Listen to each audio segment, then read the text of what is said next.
trip. Oh, wait, Jeremiah, what? Chapter 40. 40? You ready? We're not at the first of the chapter. Verse 47. Folks, Thursday night Bible study at Big City of Fuel. United Church Group. Anyway, grab your Bibles. We're in Jeremiah chapter 40. Take a deep seat and enjoy. And welcome you newcomers. Amen. and our brother from up north. Yes, yes. Yes, that's nice. I'm sitting. Be on here tonight with Yeah. us. Well, good. Y'all scoot me down and I want to get where I can see the TV. There he is. Yeah. It's all that snow. Glad to see you, Dave. He's put up all kinds. Hello. Feeling better? Oh, a lot better every day. Well, I good. hope you guys don't catch it down that way. It's going around up here big time. Well, it has here for a while. I think it's starting to die down a little bit. Yeah. Yeah, that kind of started, I think. And then Oh, it went into full bloom, I think. Keep it up north. That's a snow boat. Yeah. You guys get a lot of snow yesterday? No, we got basically like a quarter inch, a lot of wind though, a lot of wind. Well, winter time up here. Like I said, you get a lot of wind up there during the winter, it seems like. And We spring and do. fall. Yeah. Cause I know when I had to go to Sioux City to go work on the power plants. Unit 4 was a good one to work at because it was enclosed. But unit 1 and 3 was out in the open. Oh man, that wind would whistle Dixie right off that river onto that plant. You better Yep. dress up heavy, Arctic style.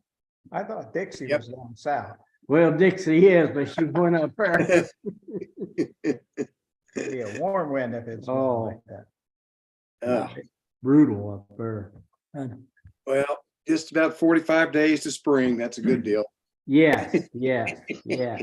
Give a taker for you. Yeah. Well, we're in Jeremiah chapter 40, picking up with verse 7. Somebody want to give a refresher of what's just happened there in Jerusalem? Well, Babylon's coming down, getting ready to kick butt. Well, they done have. Anyway, they hauled a bunch of them off to their place for slaves and stuff, and some of them they let run loose. And the prophet Jeremiah, Yep, he's out in the courtyard and he bought him some land. yeah, quite a while ago. Yeah, yeah. But he's he's not gonna get a chance to look at it right now either, so he, No, none of them are. I don't think. It doesn't say whether he does or not at this point, but yeah, he's released and Yeah, he was told he up can there. go wherever he wants to go. He's set free. Yeah, And he is given some supplies and a gift and treated very well by the Babylonians. Can't say that for the rest of the Jewish people that went. no. Words are bigger. Those that did what Jeremiah said, that went out and turned themselves over to the king of Babylon, lived and got taken off Yeah. to Babylon. And this is the second time that people have been packed from Jerusalem to Babylon, not the first. Shadrach, Meshach, and Abednego, Daniel, Ezekiel, that whole group right there has been there for a few years. And you can read about the fall of Jerusalem in Ezekiel, as he writes about having people that escaped from this and got through and went to Babylon because they knew where they were and found them and told them that the Jerusalem had fallen. Mhm. And so he brought the bad news to the people that were already there in Babylon. And so what we're looking at now is Nebuchadnezzar set up a governor now, not necessarily a king. And told Jeremiah he could go to live with or stay with him, and that's who Jeremiah was going to go see to start with. And so we're picking up here after Jerusalem's fallen. most of the captives are being taken, they're straightening things out and getting ready to transport to Babylon. And maybe they have already left, it's hard to say dogmatically, but we're in that process of sorting through the debris, if you will, and the people. And seeing who's staying behind, who's gonna be in charge, and all that, and that's what we're about to find out. How far is Babylon from there? Anybody know? Interesting. Just off on- Probably 500 miles as the crow flies, and a lot further than that, but a roundabout way. Probably 700-800 miles more, because you gotta go up around the Euphrates River to have a water supply that are cutting across the middle of the desert. So they have them people all bound up and stuff and walking, that would be quite a while to go. It's a ways. It took them more than a couple of days. And so, definitely not a trip I'd want to make right in the moment with the king, but anyhow. Why didn't they fly? Hmm? Why didn't they fly? Yeah. Ports are shut down or something? Mhm. Yeah. They didn't have Pegasus, is that winged horse? Oh, the airplane Greek wasn't mythology. invented yet? Mhm. Oh, Well, flights up to it's always an excuse. Well, they put feathers on their arms and tried to fly. What was that? One show, and he got out in the ocean, it got too hot, and that wax melted, the flare, the The Dahlia. feathers flew off and he sunk. Icarus. Yes, yeah. Well, anyhow, let's go 7 down through, what is that, 10? I think. I looked at the little numbers. When all the army officers and their men who were still in the open country heard that the king of Babylon had appointed Gedaliah, something like that, the son of Ahikam as governor over the land, and put him in charge of the men, women, and children who were the poorest in the land and who had not been carried into exile to Babylon, they came to Gedaliah at Mizpah. Ishmael, son of Nethaniah, Johanan and Jonathan, the sons of Kareah, Sarah, the son of Humeth, came from Humeth, just outside Hume, Yeah. Humeth, the sons of Ephi, the Netto. Oh my gosh, Netto. Yeah, it's that guy. This guy is tough. And did I really offer to read this? And Jezaniah, the son of Mekahite, and their men. Gedaliah, son of Ahikam, son of Shaphan, took an oath to reassure them and their men. Do not be afraid to serve the Babylonians, he said. Settle down in the land and serve the king of Babylon, and it will go well. It will go well with you. I myself will stay at Mizpah to represent you before the Babylonians who came to us, but you are to harvest the wine, summer fruit, and oil, and put them in your storage jars, and live in the towns you have taken over.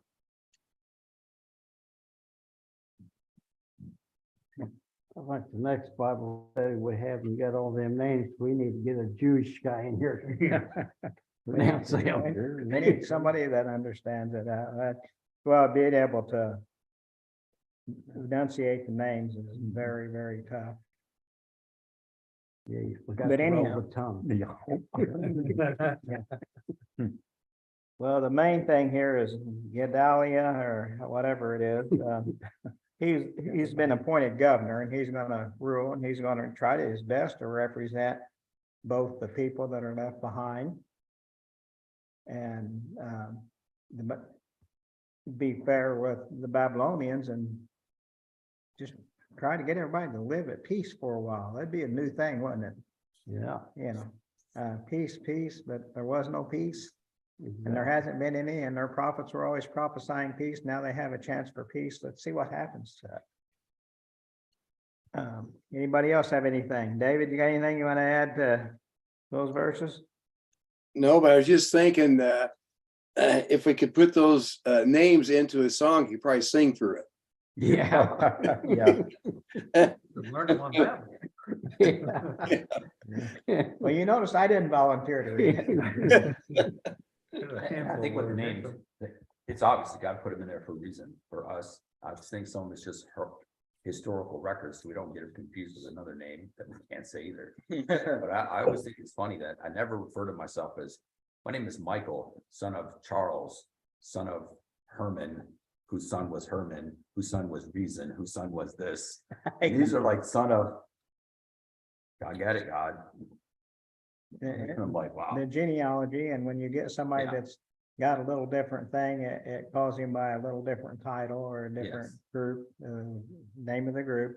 It's very specific, so if you lived back at that time, you knew who they were talking about. Yes, and the fact that there's Right. names in there, it'll be historically. When, I know we don't have to worry about it at this table, some of the internet folks will have issues with it, but they can look it up and see, oh, that guy existed, that's real, Yeah, that's this real. actually happened, These people are real. yeah, We're real. We're real. maybe. Mm-hmm. You hear that voice? I feel like there's someone sitting right next to me. Do you see anybody in between this time? No, See, I knew you weren't real. no. No, they were real back in the they- time. I'm sorry, I'll shut up, let's go. No, you're all right. Well, let's go to the end of the chapter and then we'll put it together. From 11 through the end of the chapter. Well, I'm sure all the hard words are gone. Likewise, when all the Jews that were in Moab and among the Ammonites and in the Edom, and that were in all the countries, heard that the king of Babylon had left the remnant of Judah, and that he had set over to them Gedaliah, the son of Ahikam, the son of Sasphan, even in the Jews, even all the Jews were turned out of the places whither they had driven, and came to the land of Judah, to Gilead, unto Mizpah, and gathered wine and summer fruits very much. Moreover, Jonathan, the son of Kereth, and the captains of the forces, and were in the fields, came to Gedaliah, to Mizpah, and said unto them, Dost thou certainly know that Baalas, the king of the Amorites, have sent Ishmael, the son of Nahaliah, to slay thee? But Gedaliah, the son of Ahikam, believed them not. Then Jonathan, the son of Keretha, spoke to Gedaliah and Mizpah secretly, saying, Let me go, I pray thee. I will slay Ishmael, the son of Nathaliah, the son, and no man shall know it. Wherefore should he slay thee, and all the Jews which are gathered, that are gathered unto thee, should be scattered, and the remnant in Judah perish. But Gedaliah, the son of Ahikam, said unto Jonathan, the son of Kereth, Thou shalt not do this thing, for thou speakest falsely of Ishmael. Okay, sum up the situation. I'm lost. People come from out of the places. Names there, some of this, some of that. The people that's left behind, the people that had scattered to different countries around them that didn't have a permanent home. We know that there's some in Egypt, we'll find that out later, but these countries around here, Edom and Moab, the countries that are just right bordering Israel, they're real close, or Judah, they're close. They came back because they heard that this guy seems to have a pretty good head on his shoulders, except for he doesn't believe the report that Ishmael's going to kill him. Oh, Ishmael's one that caught my attention. Yeah, Well, well, different Ishmael's, Ishmael, what is- that's not, That's what I wondered. That's why they say it's dad's. that may have something to do with his character, but that's not exactly where it goes here at this point. And so to really get the whole picture, we got to keep on going. So I'm gonna keep on going here in the 41. let's, I'll go chapter 41 down to, I think that's verse 9. I'll give it a shot. Now it came to pass in the 7th month that Ishmael, son of Nethaniah, the son of Elishama, the royal family and of the officers of the king, came with 10 men to Gedaliah, the son of Ahikam, at Mizpah. And there they ate bread together in Mizpah. Then Ishmael, the son of Nethaniah, and the 10 men who were with him arose and struck Gedaliah, the son of Ahikam, the son of Shaphan, with the sword, and killed him, whom the king of Babylon had made governor over the land. Ishmael also struck down all the Jews who were with him, that is, with Gedaliah at Mizpah, and the Chaldeans who were found there, the men of war. And it happened on the 2nd day after he killed Gedaliah, when as yet no one knew it, that certain men came from Shechem, from Shiloh, and from Samaria, 80 men with their beards shaved and their clothes torn, having cut themselves, with offerings and incense in their hands, to bring them to the house of the Lord. Now Ishmael, the son of Nethaniah, went out from Mizpah to meet them, weeping as he went along. And it happened as he met them, that he said to them, "Come to Gedaliah, the son of Ahikam." So it was that when they came into the midst of the city, that Ishmael, the son of Nethaniah, killed them and cast them into the midst of a pit. And he and the men who were with him. But 10 men were found among them who said to Ishmael, "Do not kill us, for we have treasures of wheat, barley, oil, and honey in the field." So he decided not to kill them among their brethren. Now the pit which Ishmael had cast all the dead bodies of the men whom he had slain because of Gedaliah was the same one Asa the king had made for fear of Baasha, king of Israel. Ishmael the son of Nethaniah filled it with the slain. You want to explain this to the Babylonian army that just destroyed your real army? You want to say your appointed governor and the men that you left with him to guard him, they're all dead. And all the people that came up here and most the remnant of Judah is being wiped out. If you will go to Isaiah chapter 6, where Isaiah is commissioned, I believe it's chapter 6, and read the prophecy in there, you will see that Israel's laid waste twice.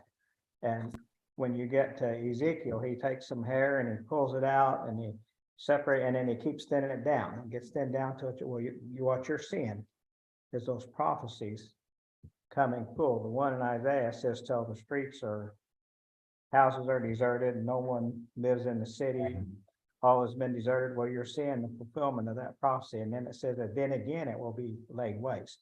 You're seeing that second hit coming through there, because the remnant isn't near as big as it was just a few minutes ago, is it? I mean, a few short verses ago, I guess time-wise were a few days, but haven't you learned anything through listening to Jeremiah? Through the prophecies that he said, haven't you learned anything? And here you have a chance to start to make something out of and do it right. And you destroy it. Does any of this make sense to anybody? Maybe I'm the only one that thinks this is just kind of really strange, but the Bible tells on the people who are doing these things, doesn't hide it. And to me, I read this part and I'm thinking, this is insane. There's not enough of you to really hardly make a good takeoff again, and you just destroyed a good portion of them. How many men is Ishmael killed now? How many Jews that were left? I don't know the number, but In a more mild way, but it still shows the greed of people. And in this case, the greed for power rather than for money or well-being. I remember seeing studies where they said, according to surveys, that more people would rather earn like $20,000, $30,000, maybe $50,000 a year, and be head of their department than get six figures and be middle or on the lower end of their department. And I'm going, that doesn't make sense to me, but I guess people really want to be in charge. Control. And these were the poor, oh, remember, only the very poorest were left. And I think they're now seeing that, okay, if they're ever going to have a chance to rule, it's now or never. And so they're trying to assert their authority over what little is left, would be my understanding of this. The picture went from bad to worse. You say it can't get any worse? Yeah, it can. It ain't over yet, guys. But look at what's happening here. Jerusalem's destroyed. They've torn down the walls. They've burnt the houses. Well, if you look back, you're probably still seeing the smoke smoldering from what they've done to it, and the dust, going up from above. They've appointed some things. There's a chance to make something and try to start building it back again. And because of greed for power, what power over what? What's left? What's left? What are you going to rule over? The people in captivity is what's there. Well, Very yeah. poor. Well, he's going to be a monarch king. I mean, he's going to be a thug. He's going to rule like a nomad type thing that we see in Africa. Gangs, basically, is what I'm trying to think of here. Is what that rule the lands and rule an area. But to me, slaying Goliath, however you say his name, and the men that were there, and the Babylonian guards. Now you just made yourself. How do you think you're going to look to the Babylonians? Well, he killed some of his They guards. have plenty enough soldiers come back and just wipe everybody that's left out. Probably have a target on his back. And you wonder how bad can it get?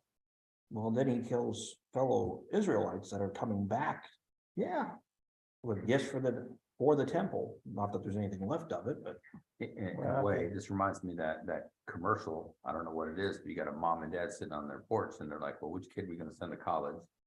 And look over this one kid, he's doing something stupid. He's like, well, ain't gonna be that kid. Looks over this kid, like, oh, man, definitely ain't gonna be that kid. And he's, oh, it's gonna be the girl. And she takes a bat and hits a hornet's nest. That's what I think. okay. You literally Good, just hit a good hornet's nest. analogy. I would Yeah, agree here. like, This is just And not things the- kind of calm down. You're like, let's just stir the place up a little bit. Yeah. I've never ceased to be amazed when I read these chapters right here, of just how bad it can get and how much of it is self-inflicted. Now realize almost the whole destruction of Jerusalem was self-inflicted, because Jeremiah stood right in front of the king at the last moment and said, if you'll go out and give yourself up, the city will be spared, the buildings will still be intact, and the wall won't be torn down, and this type of thing. It's not going to be completely shambled. Yeah, you're going into exile, but leave something behind. Mhm. And no, can't do that. That makes sense. And now somebody's going to report that this happened. This isn't going to go completely unnoticed. It may be a little while for the Babylonians and the distance and the time it takes for writers to get there to search it out, but they're going to go be, Babylonians are coming to have a powwow, if you will, with Gedaliah here, because he's the one he left behind, and say, how's it going? And you got the people to work this land, you know, how many more do you might need, or something like that. I don't know what all they would do, but it's all a moot point, isn't it? Anybody else have any comments?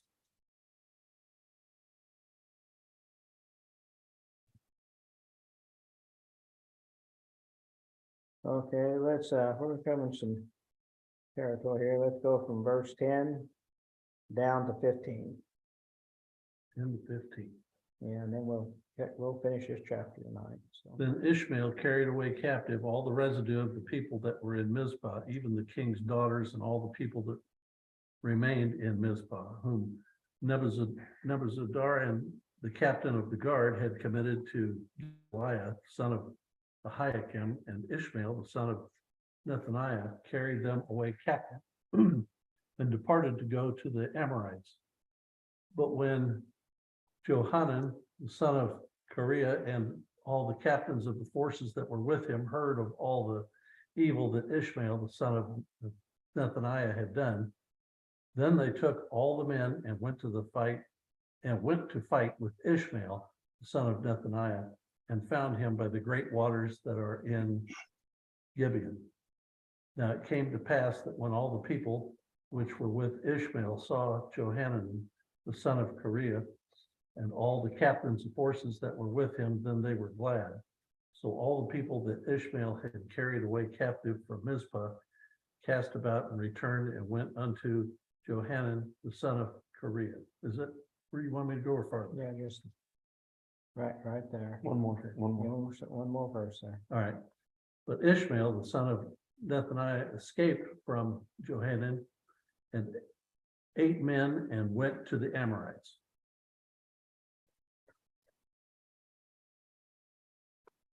Sounds like it got a little better.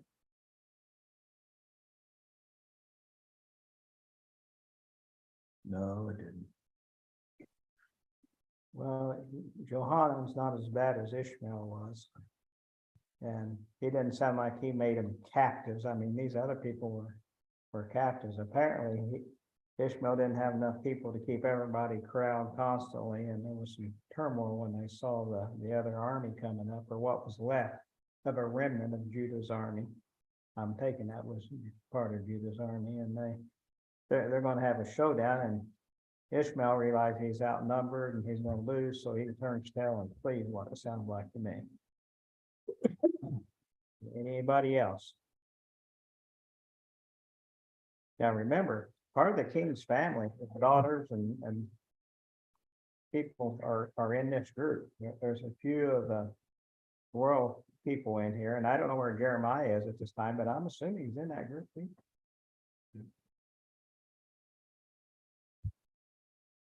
Oh, they ask him questions in the next chapter, so yeah, Yes, he's there. yes.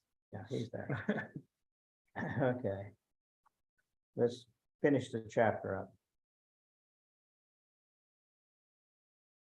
I guess I'll get it. 16 to the end, and Yeah, 16 to the end. then Johanan, the son of Kareah, and the captains of the forces that were with him shook from Mizpah all the rest of the people whom he had recovered from Ishmael, the son of Nethaniah, and he had murdered Gedaliah, the son of Ahikam, the mighty men of war, and the women and children, the eunuchs, whom he brought back from Gibeon. And they departed and dwelt in the habitation of Chimham, which is near Bethlehem, as they went on their way to Egypt, because of the Chaldeans, for they were afraid of them, because Ismael, the son of Nethaniah, son of Hekim, whom the king of Babylon had made governor in the land. I didn't read that last verse to you.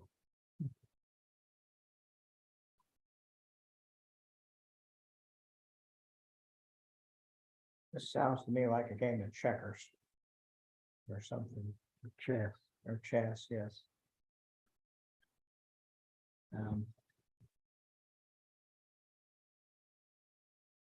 This is where you shake your head and say, what a mess. Where do we go from here? If we go up to the Babylonians, they're not going to be happy because of what happened, even though Johanan's not the one that killed all these people and killed the Babylonian guards and, did all that and slaved the people and filled that one cistern up with dead bodies. And There's a water source too, I'm sure. that was a water source at one time, yes. And so,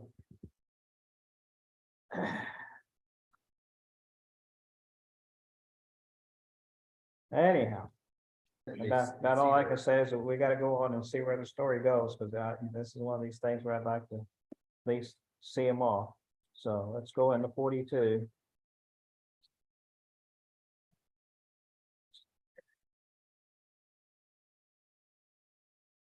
Oh, let's.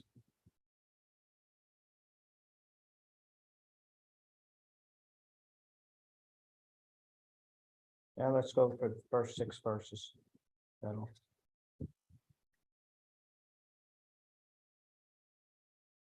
Now Anybody- Yeah, go now ahead. the captains of the forces, Jonathan, the son of Kareah, Jehaziah, the son of Hoshah, and all the people from the least to the greatest came near and said to Jeremiah the prophet, please let our petitions Petition. be acceptable to you, and pray for us to the Lord your God for all the remnants, since we are left but a few of many as you can see. That the Lord your God may show us the way in which we should walk, and the things we should do. Then Jeremiah the prophet said to them, I have heard indeed. I will pray to the Lord your God according to your words, and it shall be that whatever the Lord answers you, whatever the Lord answers you, I will declare it to you. I will keep nothing back from you.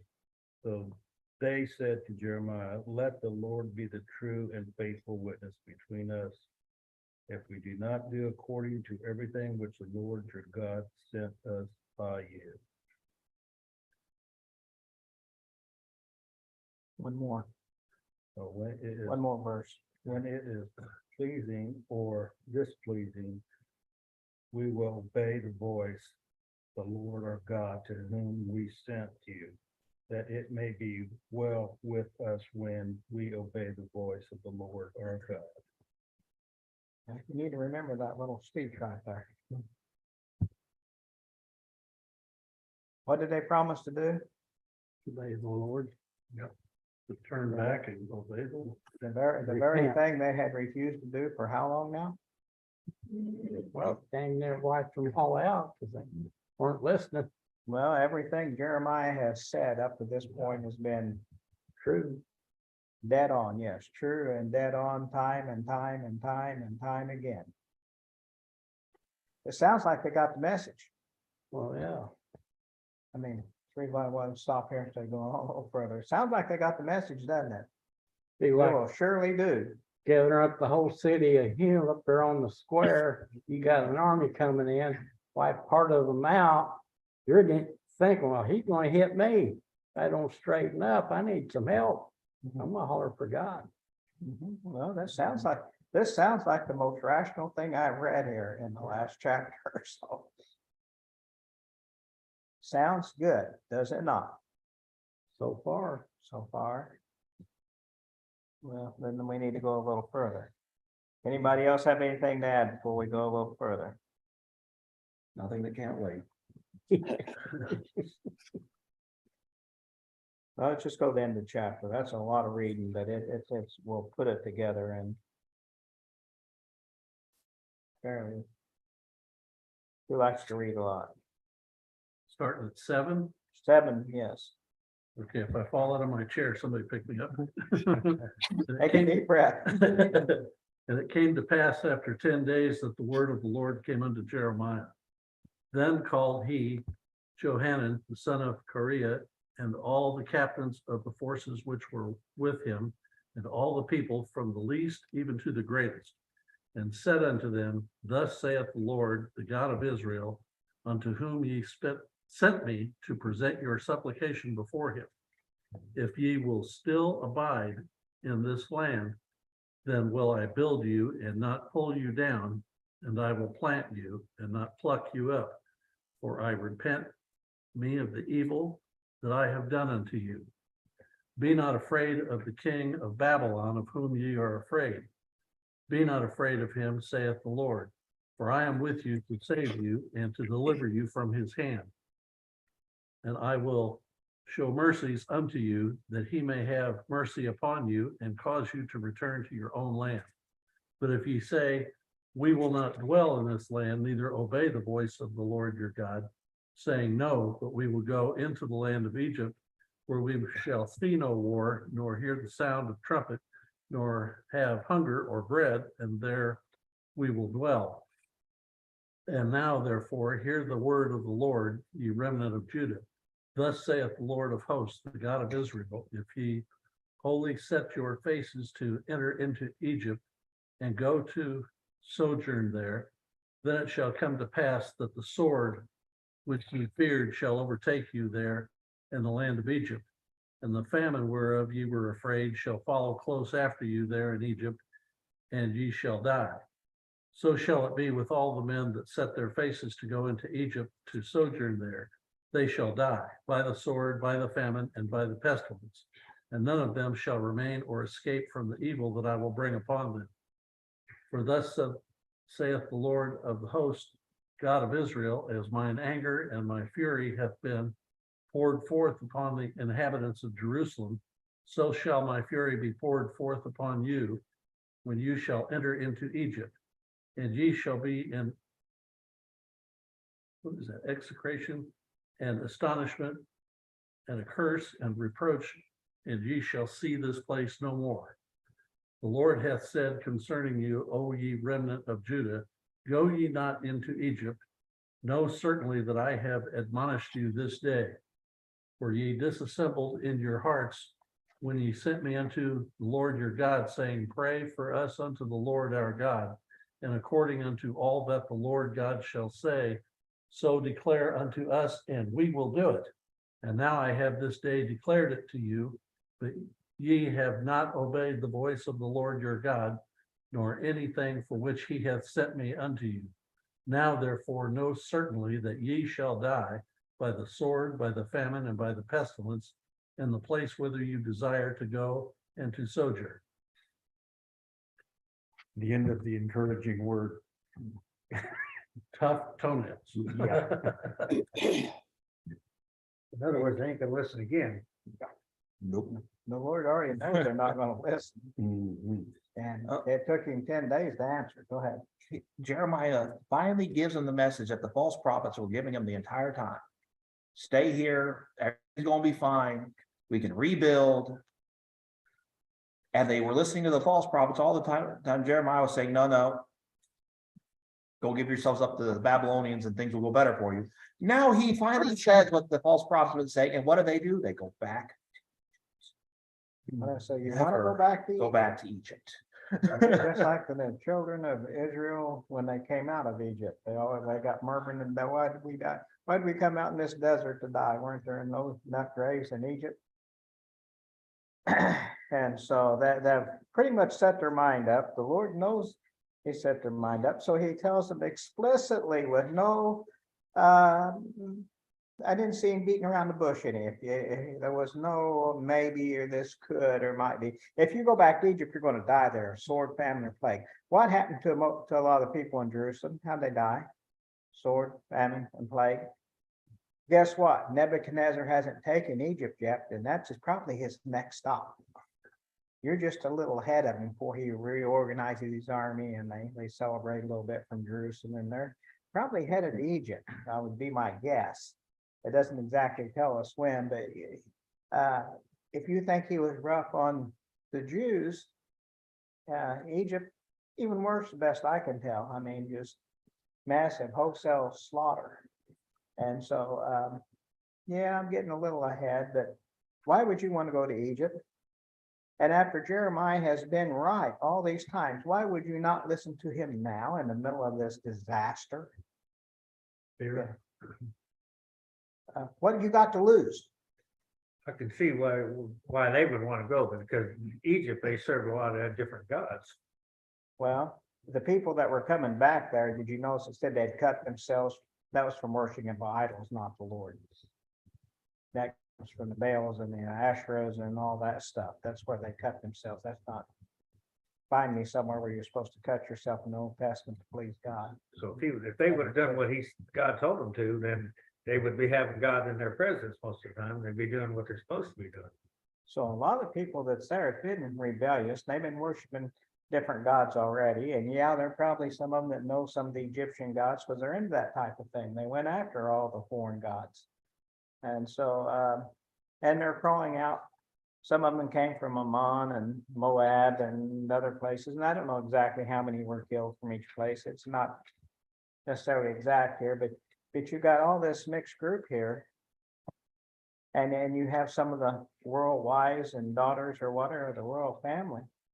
And you're making decisions, and it sounds like they've pretty much decided to stay together as a group. I don't see it where it talks about some of them stand behind, which would have been a smart thing to do, say, I'm going to follow the Lord your God. You gave me the choice, I'm staying. Now, the group may have killed you for saying your stand. I have no idea. It doesn't tell us here, but, if it was me, my vote, if I'm in that group, I'm voting to stand in Judea. Because Jeremiah has been right all the time, and if he says the king of Babylon won't come and kill us because we killed the governor, or somebody killed the governor, he's point again, because we're stiff-necked, rebellious people. But now we got a choice, and so we need to go into 44 to see the choice written out, so. Well, before we go forward. I always think that. Forgive me, sometimes I'm just writing sermons in my head. Egyptians, the Jews want to go back to Egypt. They want to go back to, and I'm thinking Exodus. Mhm. They want to go back to slavery. Instead of moving forward to what God has them promised. And right now, the same location, they want to go backwards. I always bring that forward to today. As to Christians, we backslide. We go back to our sinful nature, back to slavery, because that's what going back to sin is. Going right back to the things that Christ freed us from when he died on that cross. That's the same thing that they're doing. We're doing it a little differently, but we're going right back to, They're doing the same thing, though. yes, exactly. I don't argue. I agree with you. I mean, and we got to be careful. We don't end up in the same place. That's right. And the reason I said 44, it's actually 43. I want to go into 43 because I want to see certain things that's said in 43 are really good. So we may just take it in one, just go straight through. It's not a big chapter. One thing that strikes me, Mike, you were addressing this, and you, Don, but the very last sentence there, in 22, the last part, it's you shall die by sword, by famine, or by pestilence in the place where you desire to go to live. Their desire, I just can't understand, or is so overwhelming to go back to a state, like you said, of being in slavery. Do they feel that they have protection as being in slavery? But that word to me about where our desire to go to live, it's pretty powerful. Yes, and you're right. That they, in their hearts, they were longing to go to Egypt after all this has happened. One, because they think they will be safe in Egypt. Yeah. God is directly telling you that you're not going to live if you go to Egypt. I don't see any much of a way out of this as it goes here. And there's already some Jews living in Egypt that's been there for a while. So we think they were all in Judea. They weren't. Necho, when he came into Jerusalem, took some with him, but not near what the Babylonians took with them. But there's also probably been some Jews there over the course of time for trading purposes and other things that they did over the years. So don't be surprised that we're going to see there's some Jews there. But 43 is a very interesting chapter. So got another long-winded person want to read a chapter? When Jeremiah finished telling the people all the words of the Lord their God, everything the Lord had sent him to tell them, Azariah, son of Hashashiah, and Johanan, son of Kareah, and all the arrogant men said to Jeremiah, "You are lying. The Lord our God has not sent you to say, you must not go to Egypt to settle there. But Baruch, son of Neriah, is inciting you against us to hand us over to the Babylonians, so that they may kill us or carry us into exile to Babylon." So Johanan, son of Kareah, and all the army officers and all the people disobeyed the Lord's command to stay in the land of Judea. Instead, Johanan, son of Kareah, and all the army officers led away all the remnant of Judah who had come back to live in the land of Judah from all the nations where they had been scattered.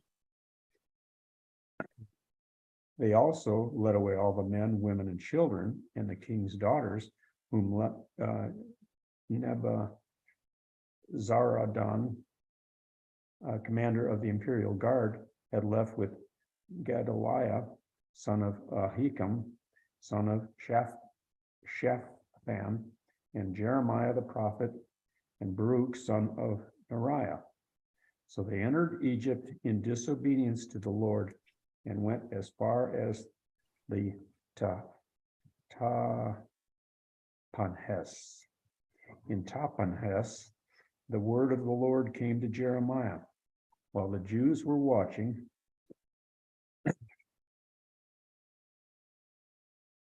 take some large stones with you and bury them in clay in the brick pavement at the entrance to Pharaoh's palace in Tahapanhes. Then say to them, this is what the Lord Almighty, the God of Israel says. I will send for my servants Nebuchadnezzar, king of Babylon, and I will set his throne over these stones I have buried here. And he will spread his royal canopy above them. He will come back and attack Egypt, bringing death to those destined for death, captivity to those destined for captivity. We've heard those words before. And the sword to those destined for the sword. He will set fire to the temples of the gods of Egypt. He will burn their temples and take their gods captive. As a shepherd wraps his garment around him, so will he wrap Egypt around him. Depart from there unscathed. There in the temple of the sun in Egypt, he will demolish the sacred pillars and he will burn down the temples of the gods of Egypt. Egypt's on its downfall. But what do you make out of all this? Start off with arrogant men back at the first part of the chapter. Yeah. These arrogant men. You want to hear it? I want to hear. You know better. I hope none of us here at this table or anybody listening is so arrogant they think they know better than the Lord. Oh, because that's what this means here. It means more knowledgeable than God.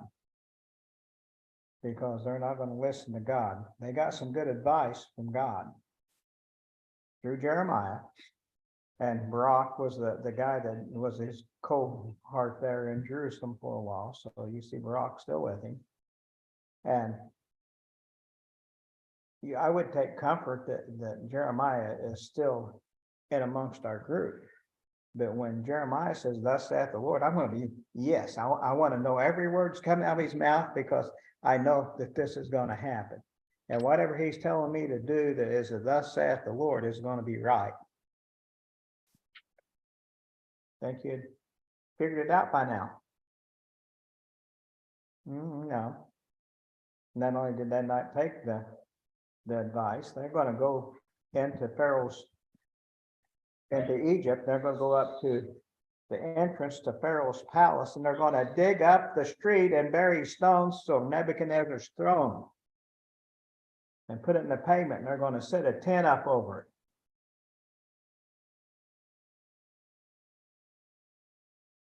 Think about what Jeremiah's getting ready to have him do there in the middle. You know, he's in a place that leads into Pharaoh's, at least that's what I gather out of it. Did I read it wrong or misunderstand it? It goes up to Pharaoh's palace. And he's going to dig up the street, the road they march in on, and then set it up at the gates to that palace. And saying, this is the spot Nebuchadnezzar is going to sit. Is that pretty precise? Mm-hmm. And by the way, there's a quote in here that goes back to Revelation chapter 13, verses 9 and 10. Those to the sword, to death, calls for patient endurance on part of the saints. But anyhow, a little different in finality in the New Testament, but it's the same quote, pretty much. And we look at these things, and know that there's going to be similar things happen in the time of the Antichrist. Yep. This is the first Babylonian, the Chaldeans, whatever. Sometimes we read a place back there, it didn't sound like Babylonians, but it meant Babylonians. They're the first one world government. And they're going to be followed by 3 more. And in the book of Revelation, we have a passage which indicates by symbolism the very symbols that Daniel gives us for each of these 4 empires.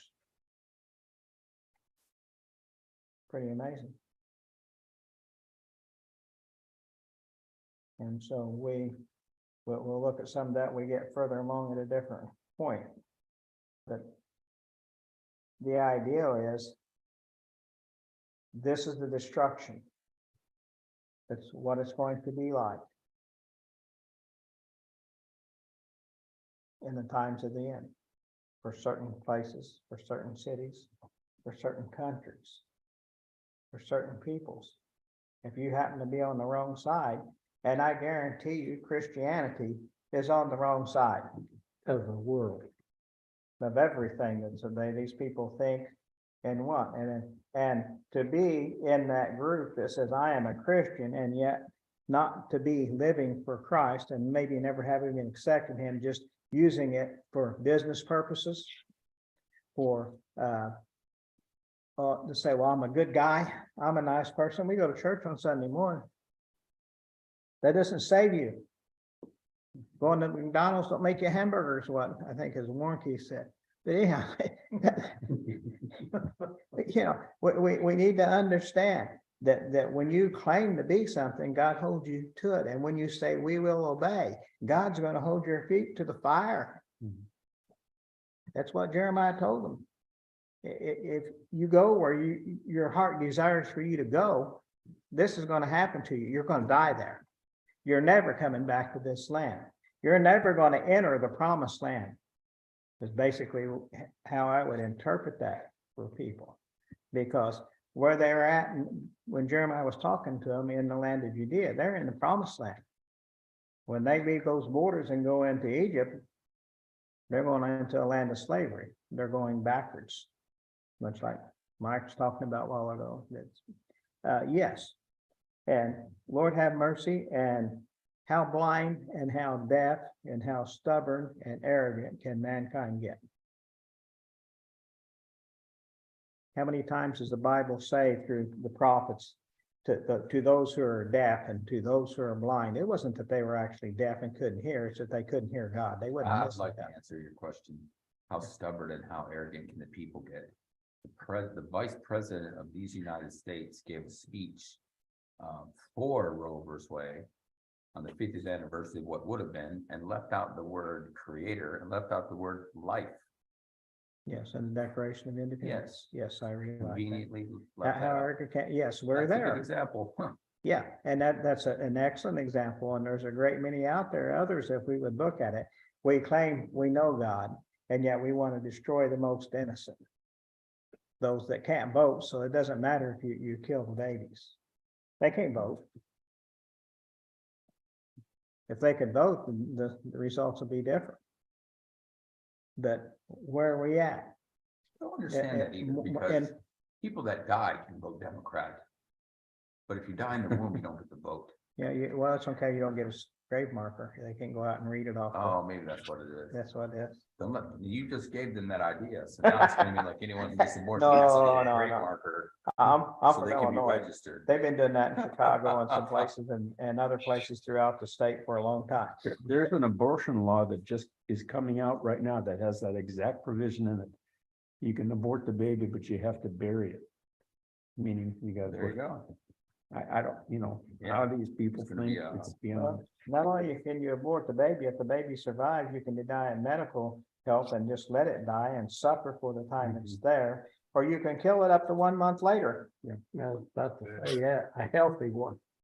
You don't want, they'll kill it. Why don't they just get out the bail and I'm trying to think the other guy, Moloch and Moloch, idols and start the fire. They're working on it. The fire is already there when you're doing the chemical abortions. Yep. Mhm. It's terrible. Yeah, they go to Walmart or Walgreens, get that pill now. I think the pill ought to be illegal, but they wouldn't like me, so anyhow. The result's the same. Mhm. You're killing an innocent child.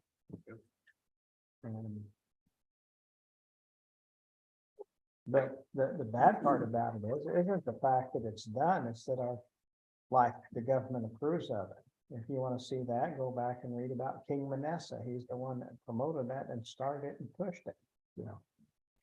So it was being pushed by the government, if you will. So what do we see today? Same thing, Mhm. pushed by the government. And God is saying, no, I'm going to hold your feet to the fire for this one, guys. And there's a price to pay. But when you're God's chosen people and you've broken the covenant and you never really belong to God to start with because you've been worshiping other things your entire life instead of God. And you get into this point and you get so arrogant that you know, like Mike's point of Pretty view soon there, he's gonna. no more than God. And we know better and we'll live longer if we go to Egypt than we would if we stay here and wait for the Babylonians to turn around and send a few people back. Now, you know, they don't have anyways near a big enough group of people to fend off even a small detachment of the Babylonians. Right now, they're weak and still haven't regained and if they go into Egypt and Pharaoh has them arrested, would they be able to put up a fight? Not even much of a token, would they? Be like you going in the ring with Muhammad Ali.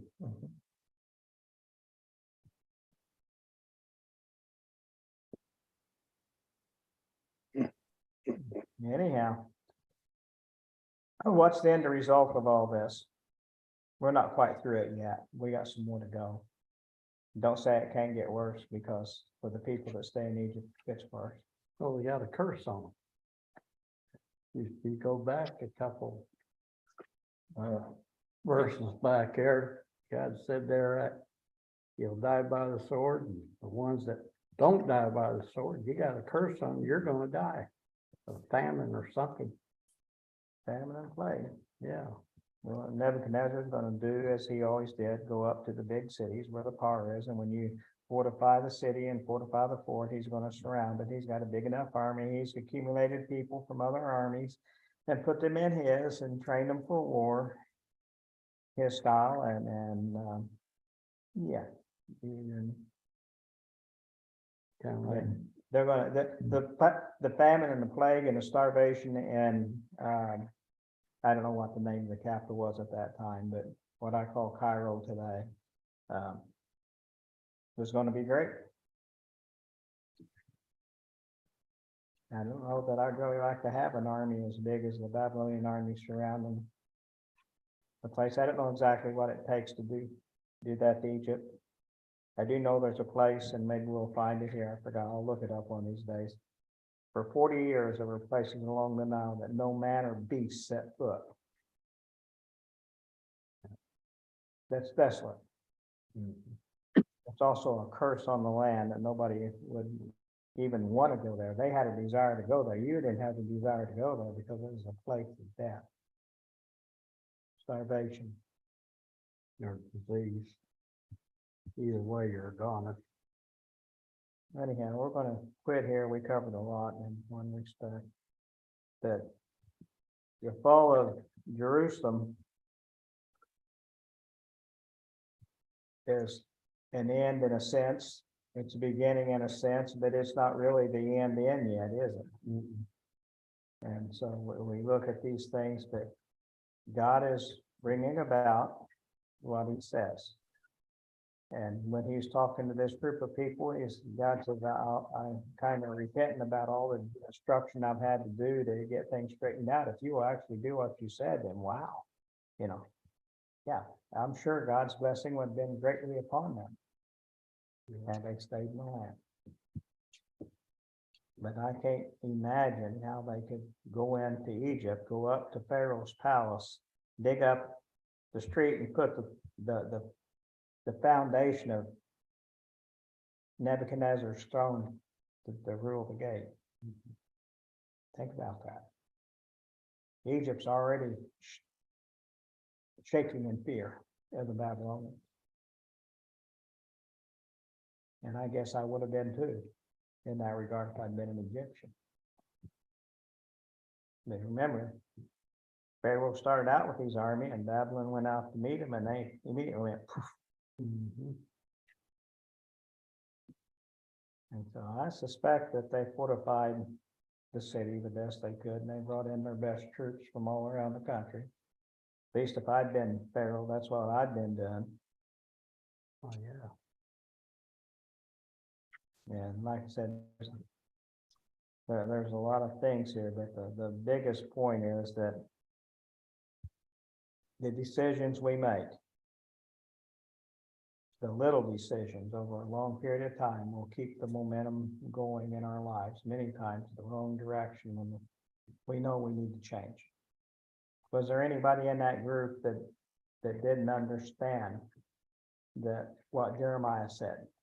It said he spoke to all the people from the least to the greatest. And they knew what he was proclaiming. And yet they still had that desire to go to Egypt. I think this majority of them did anyway. No, I get Imagine a few stayed back. You don't see anything in here. I think there've been very many. I've been one of them staying back. I ain't going with you. You're on your own. No, I know two people in that group that's going to be protected Yeah. because God said he would keep them alive. And that's Jeremiah and Barak. The rest of them, I have no idea about. And I don't know if Jeremiah stayed there or not, because it sounds like he could probably just decide he wanted to go and nobody would have bothered him. He could just flat left. I don't know what happened to Jeremiah. I don't think the word of God tells us exactly. But You're talking about the Babylonian and the army and stuff. It reminds me a little bit of history here. Angus Khan, look what he took, and he killed everything on his journey. Animals, yeah, everything. Same as the Babylonians. you know, they didn't leave much behind. No. Anybody want to go through any of this? None of us are going to volunteer, are we? And it's understandable. Why would anybody want to go through all this? See your country destroyed, get out, get a little freedom, see half the people killed that survived it to this point is still in the land. I mean, the Babylonians carried off several thousand people. They're not in that group, but your country's desolate. And now, what chance, a lot of the chance and the start turning things around quickly is gone. There again, they're not listening. Any questions, comments? Something that struck me when I was looking back over some of this. Ishmael, it shows where his genealogy is, at least somewhat of the Israelites, the royal house, even somewhere in it. But he was sent by the king of the Ammonites. Yeah. When he came back to Jerusalem, he was sent by a foreign enemy where probably he had been one of the scattered ones that came back in to Jerusalem.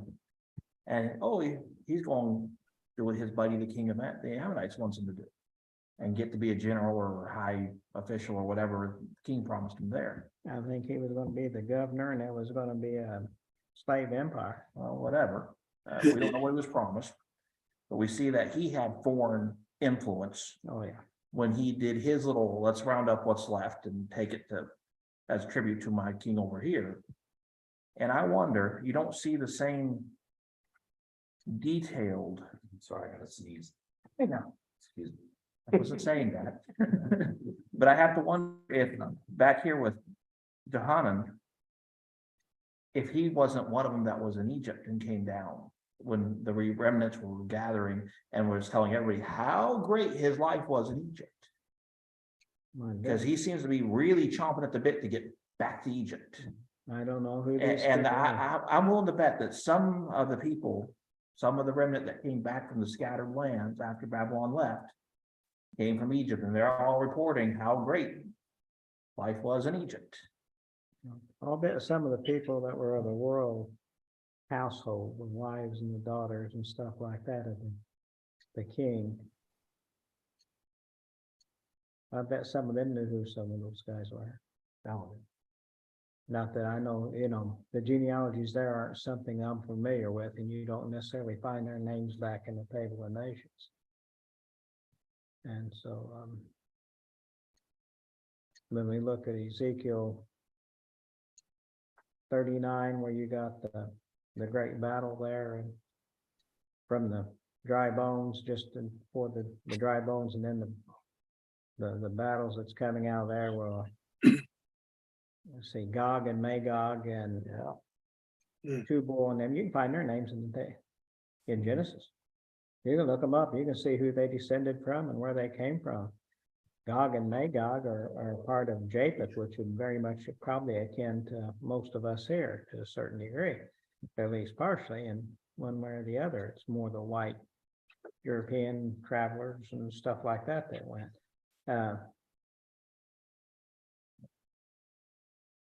Russian. Yep. And that, but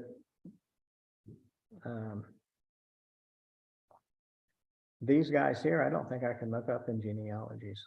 They're probably around somewhere, maybe ancient Jewish things, because they said, are not these things written in the Chronicles of the Kings of Judah, where any of them exist today, or whether they could go and look up all these different people and who they were, and you might find some of the names if you were good enough with Hebrew and that.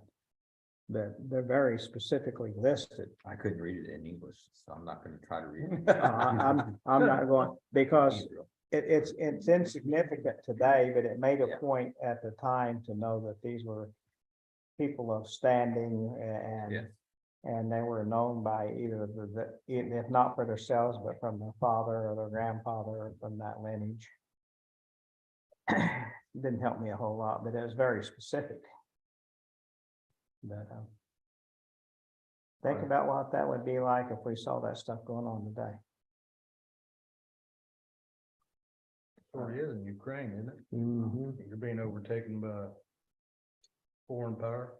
We're taken by foreign powers. What I would say as a potential lesson from some of this is beware anybody that has too glowing of report of a foreign influence. We see